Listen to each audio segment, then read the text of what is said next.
Hey,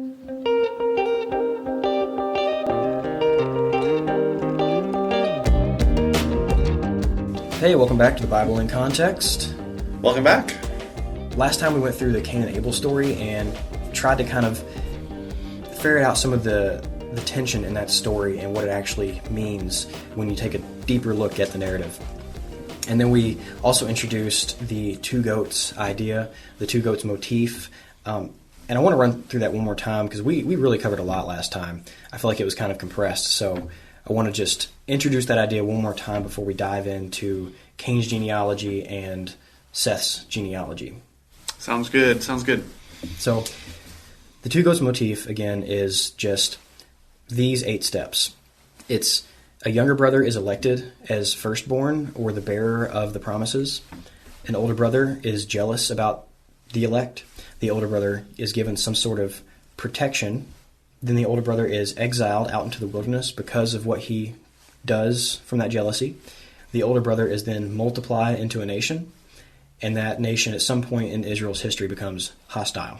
The elect brother, on the other hand, is brought to Yahweh's dwelling or exalted in some way, and then he is sometimes associated with a offering.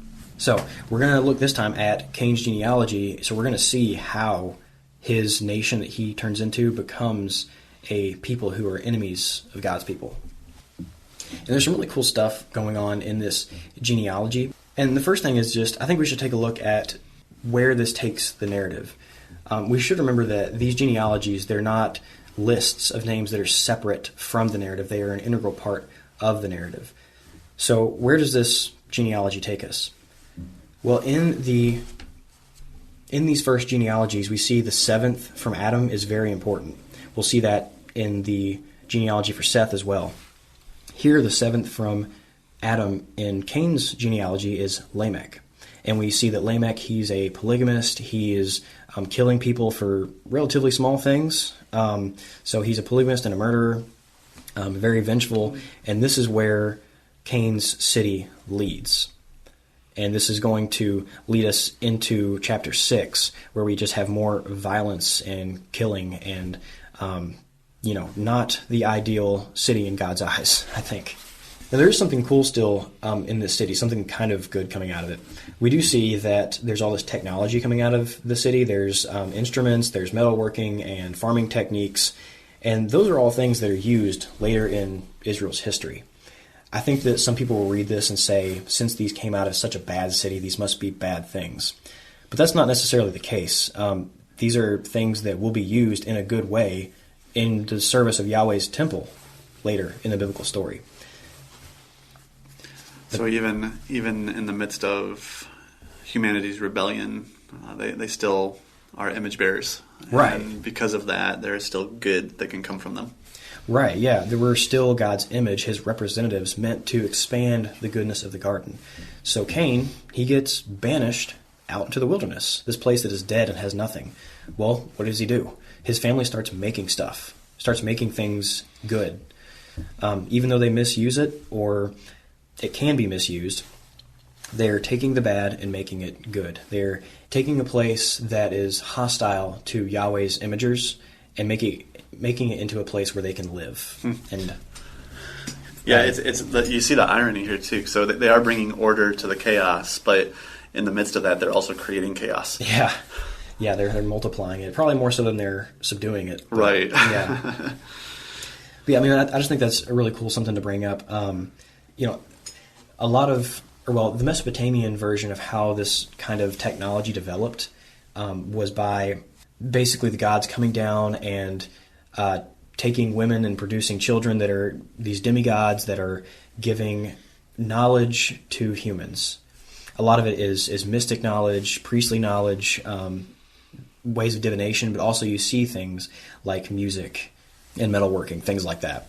So here, instead of having the gods coming down and these demigods giving this knowledge, we have humans who are doing this. So this really speaks highly in this culture of humans and who they are, what they're meant to be and made to be. They're the image of God who, by themselves, without the help of rebel deities, turn bad into good. And these rebel deities, in the Mesopotamian version at least, they're called the Apkalu. We're going to run into them again when we talk about the flood. So Just want to bring them up. But, I mean, really, just this story, even though Cain's city devolves so rapidly, there is at least a little maybe flicker of hope, I guess, in just looking at the way Yahweh has made humans and what these people are doing. Isn't there something significant about the name Lamech also? Like it's spelled backwards? Yeah. If you spell it backwards? Yeah, there's a few different proposals, but I think one that I don't think anybody lands real hard on this, but the most popular consideration for his name is to see it as the word king spelled backwards, which is Melech, so Lamech.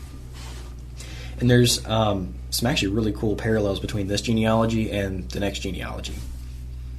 Like I mentioned last time, some people have tried to translate these names and put them in order in these genealogies and come up with a very explicit gospel presentation in the first couple chapters of the Bible. That's really not there. I'm not going to go and venture a meaning of all the names. I don't think I have the expertise to ferret out all the variated ways that you could translate these names. If you do want to look at something like this, there's a guy named Moshe Garciel, and he wrote a book called Biblical Names, and this is actually a rigorous scholarly work on names with Hebrew wordplays in them. I don't know if he captures all the names in these genealogies, but it's a really cool book. Let me just read in Hebrew these names between Cain's genealogy and the genealogy in chapter 5 of Seth. And just keep your ears open for repeated sounds. I mean, all these are probably going to sound like gibberish if you don't know Hebrew. So first, this genealogy starts off with Cain, which is Cain. Then Henoch, Irad, Mahuiel, Methushael, Lamech. Now listen to some of the repeated sounds in this next genealogy, which starts with Seth, which is Shet, Enosh, Cainan, Mahalalel, Yered, Henoch, Methushael, Lamech, and then Noah. So just to point out some of this, because that might have just sounded like a bunch of gibberish, is so you've got two Lamechs there at the end of these genealogies. The first Lamech is, if his name is backwards for king, you've got this twisted king in this violent city, and then you've got this guy here who gives birth to Noah, the seed of the woman, the hope of humanity. You've also got Irad in Cain's genealogy. That's literally the word Ir, city, with a D on the end. So he builds a city. Henoch means dedicated. And so here, possibly it's that Cain is dedicated to his city, whereas the Henoch, the Enoch in Seth's genealogy, he's the seventh from Adam, and he seems devoted to God. Now, there's actually something really cool going on with Enoch as well in Seth's genealogy, and that's that he's the seventh from Adam, and he goes up to heaven and stays there, goes up to God in the skies. In the Sumerian king list, there's a guy named Enmedurinki, and he's the seventh king in that king list, and he meets with the gods and then comes back with all of this knowledge, kind of like what we saw in the last genealogy. He gives all this divinatory knowledge to humanity. The seventh from Adam in Genesis is not one that goes up and brings back knowledge from rebel gods. He actually just is devoted to him and goes up to be with him. So again, the progression of civilization comes from God's imagers doing what they do, not from divination. You've also got in this genealogy, in Seth's genealogy, you got Canaan, which is just Cain with an extra N on the end. And then you got Mahalalel and Mehujael, which they're both these words that begin with MH. And then you've got Methushael and Methushalah in these two genealogies. It's these MT words. So just a lot of repetition. That's all I'm trying to get at. They're meant to mirror each other, and you can see that. Now, what about the differences between the two genealogies? That are we supposed to kind of see some of the differences too? I mean, the biggest difference that I see is one in Seth's genealogy. You have these specific number of years that they lived. That there's an emphasis on the length of life that they lived. That they were they seem to be blessed with extra long lives. Well, there's something going on there too. Well, first of all, in the way that these mirror each other, we're supposed to kind of see them as these parallel lines going in different directions very, very clearly. Right. And so they're supposed to contrast each other, the seed of the serpent line and the seed of the woman line. And, just look at where they go. Violence versus the hope in Noah, and people who are devoted to God instead of violent, adulterous kings. Yeah. So now, as far as the ages and things that we see, there's an article by John Walton called "The Antediluvian Section of the Sumerian King List in Genesis 5." That sounds like a wonderful article. Yes, it's actually only 3 pages, so it's not that bad. Okay, the title is as long as the article. It's just about.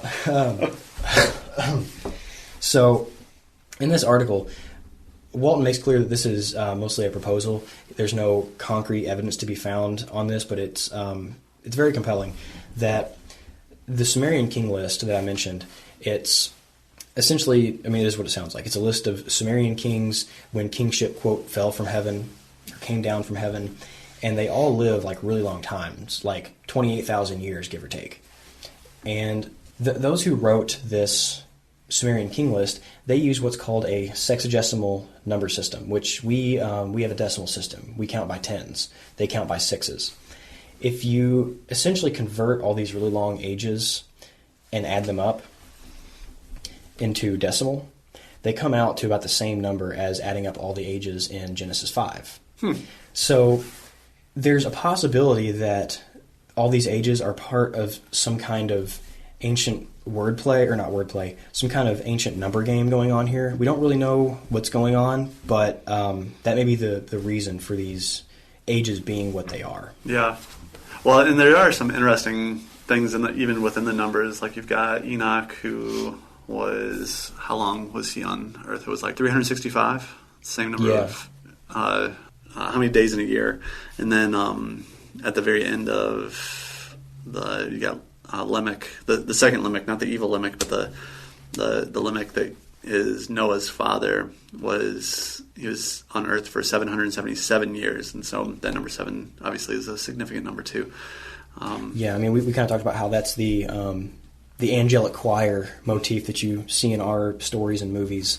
So it's like, the lights come on, the angels start singing, and then Noah's born. That's 777. We're meant to recognize, okay, something amazing is about to happen. Yeah. So yeah, that's good. Yeah. I think one more thing we should mention in this is that being God's people, neither in the Old Testament nor New Testament, follows genealogical lines. This is a styled narrative showing that there's one line who really went a bad way and one line that followed God throughout. So I don't think we should read this. That question comes up from time to time. This is not about you being a cursed genealogy or a blessed genealogy. Your entire family is apart from God or with God. But rather there's these two genealogies that are mirrored to kind of show, first of all, they're countering a lot of the ancient myths. That's what a lot of Genesis 1 through 11 is doing, is they're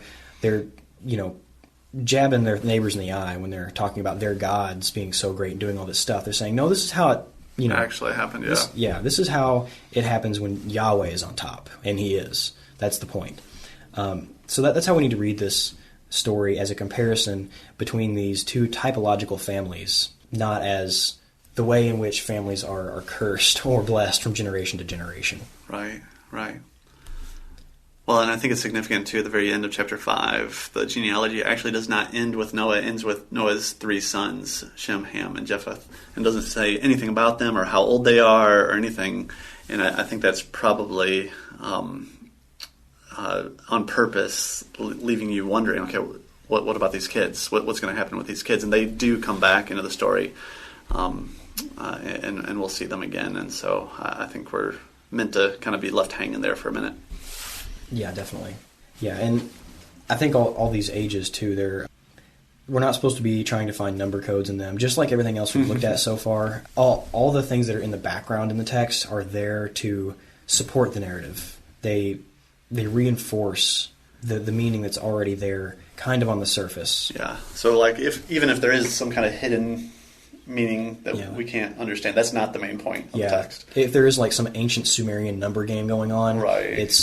They're playing along with the game to support what the text actually means. They're not trying to give some secret esoteric meaning of put these numbers together and find out who the evil, the president, or I don't know, anything you want to pick. God wants to communicate in a way that we can understand. He's not trying to be coded to the point where nobody can really understand what's going on. There's not this huge hidden message that's the main point. Yeah. Well, I hope everybody made it through us talking about genealogies for several minutes now. Yeah, it's been good. It's been good. I appreciate the genealogies are significant. That's often I think we kind of skim through them and don't pay attention to what they're saying. But if you dive down into them a little bit, there's some significant things that are really helpful. And absolutely, so it's worth spending some time talking about it. Yeah, and just continue reflecting on how these two lines mirror each other and what it looks like to be part of Yahweh's family. What we talked about may not, help you sit down and get the warm and fuzzies immediately when reading a genealogy, but at least this section of Scripture can be something you can meditate on, and hopefully it's a little less confusing and a little less foreign. Sounds good. Cool. All right, well, we'll pick up and talk about the flood next. It's going to be a fun one. Yes, let's go.